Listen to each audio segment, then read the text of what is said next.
শুটকি মাছ মৃত্যুর অনেক পছন্দ, যার কারণে অনেকগুলা করে দিয়েছিলাম। মৃত্যু এখন মাঝে মাঝেই খায়। আসসালামু আলাইকুম, আশা করি সবাই ভালো আছেন। কালকে আমাদের বাজার থেকে দেখেন একদম ছোট ছোট কুচি কুচি ডাটা শাক নিয়ে এসেছে। আর এইগুলা দিয়ে আমাদের এই যে গতবারে শুটকি আছে, এইগুলা দিয়ে রান্না করবো। অনেকদিন ধরে শুটকি মাছ রান্না করি না। কালকে যেহেতু এই যে ছোট ছোট ডাঙ্গা নিয়ে এসেছে, ভাবছি যে তাহলে আজকে এগুলো রান্না করি। আর এগুলো খাইতে কিন্তু অনেক মজাও হয়।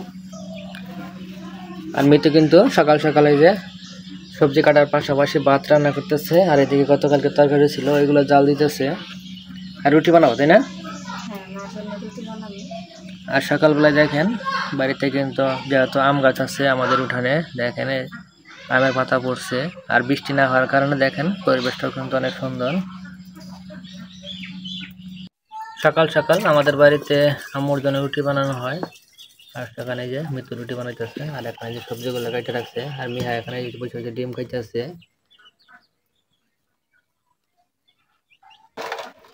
এখানে এই যে গরম পানির মধ্যে আগে শুটকি মাছগুলো দিয়া পরিষ্কার করে নিব ভালোভাবে। যদি এগুলো পরিষ্কার করি তারপরেও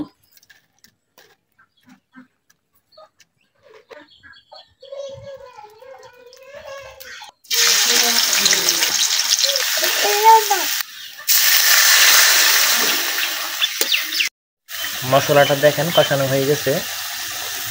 এই দেখেন শুটকি মাছ দিয়ে দিলাম মৃত্যু। এগুলো আমাদের নিজের হাতে শুটকি করা।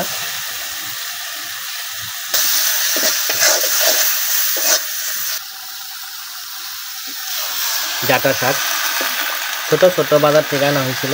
আর এগুলাই দেখলে যে একটু আজকে রান্না করবো। এগুলা কিন্তু খাইতে ভালোই লাগবে।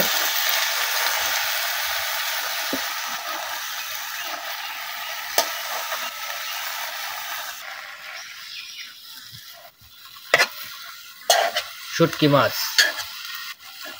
মৃত্যুর অনেক পছন্দ, যার কারণে অনেকগুলা করে দিয়েছিলাম। মৃত্যু এখন মাঝে মাঝেই খায়।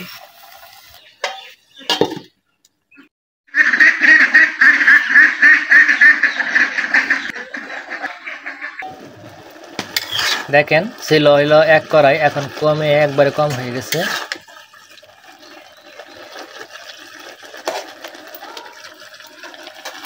আজকে কিন্তু সকাল সকালে দেখেন রোদ উঠে গেছে। তরকারি রান্নার পাশাপাশি মৃত্যু হয়ে যায়, এখন রুটি বানাবে।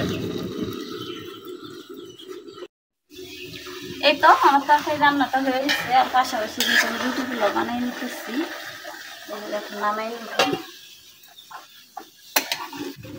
ধন্যবাদ সবাইকে আমাদের ভিডিওটা দেখার জন্য। যদি ভালো লাগে অবশ্যই লাইক কমেন্ট শেয়ার পাশে থাকবেন।